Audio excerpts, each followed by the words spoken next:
home built, and a lot of you, if you've been watching, have seen that I'm starting to get close to putting some paint on my old Porsche 911. Now, I'm going to paint it myself, and if I'm going to paint it in here, I'm going to get paint everywhere, it's going to be a mess, and you're going to get dust and contaminants all through the paint, and I want it to be a reasonably neat paint job. So there's nothing else but to build a spray booth.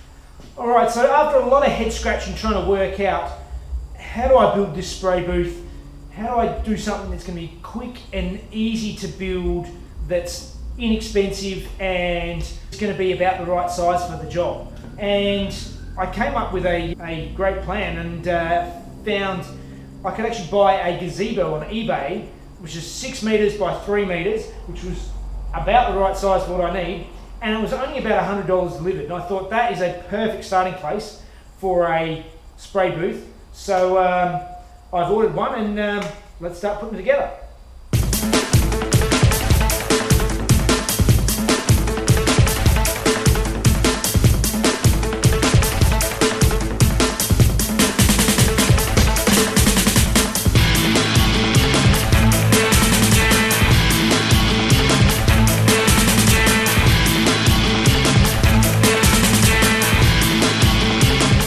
See, it's actually quite roomy in here. I mean, it does help that this is a small car. If you've got a Impala, I don't think it's going to really work that well. But for my purposes, it's pretty good. I'll run some duct tape around all of the seams so that it's all good. I'll put some plastic on the ground and water on the ground when I paint, and tape the booth to the ground. But basically, it's a fantastic, quick and easy, lightweight booth. This took me maybe 40 minutes to put up. I think it's a great option for a nice cheap booth, and being white, it's nice and reflective in here. But it's not all finished, because of course I need to get some air in and some air out of here. Alright, so now it's time to start working out the ventilation. Now, first thing is the extractor fan. I got on eBay and I found this extraction fan. It's pretty heavy duty, and this is what I'm going to use to suck the air out of the booth. What I've done here is I've got an old piece of scrap MDF I had lying around the garage, and what I'm going to do is I'm going to build a bit of a chute, a duct, to duct the air into this fan. So I'm not just picking up from a small area like that, I'm picking it up from a larger area.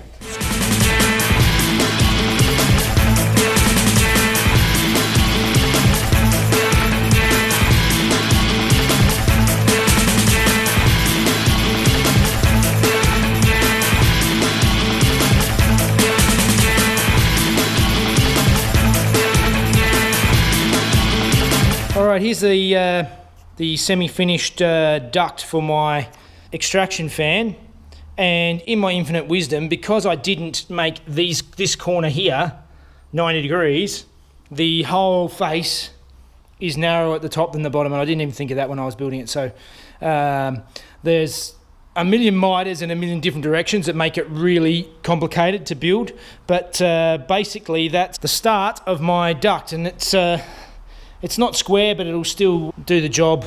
Alright, so I found myself this roll of 50mm wire mesh at my local hardware store, and that's what I put one coat over here, but I think it's a bit thin, so I'm going to put a second coat on an opposite angle, cutting across, so I've got a nice coverage and it won't suck the filled material through. So. Alright, and now I'm going to use some of these bits of pine to build a framework around the outside to give me a gap to put my filled material into. Alright, so I've built my, my spacing framework all the way around, and now I need to build a cap frame that goes over the top. This will actually be on the outside of the tent, and then this framework with the mesh on it will screw on from this side of the tent. And I've just used some old scrap timber to make a bit of a framework underneath, and also around the back just use some timber to prop it up.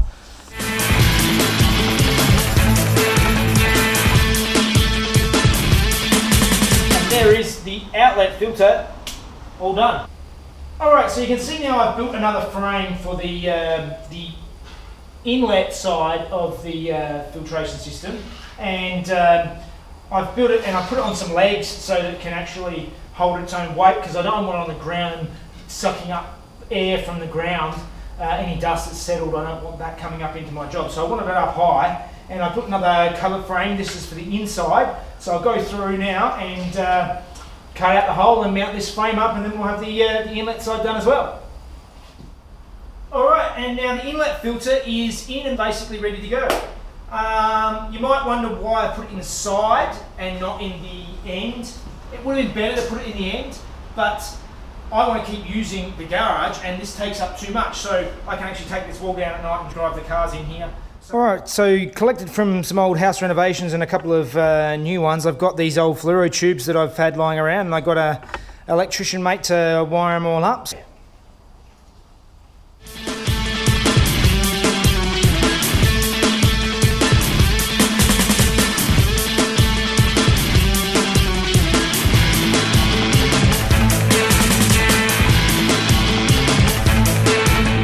Guys, and there we have it, basically a completed spray booth. Just when I actually go to start painting, I'll put some of this black plastic all over the floor and tape all the edges down to the ground, so I have basically an airtight seal in here. Yeah, we have a completed booth. If you like the videos, please like and subscribe to my channel, Home Built by Jeff, and you can also follow me on Facebook and Instagram at the same place. Hopefully next time I can start putting some paint on the car.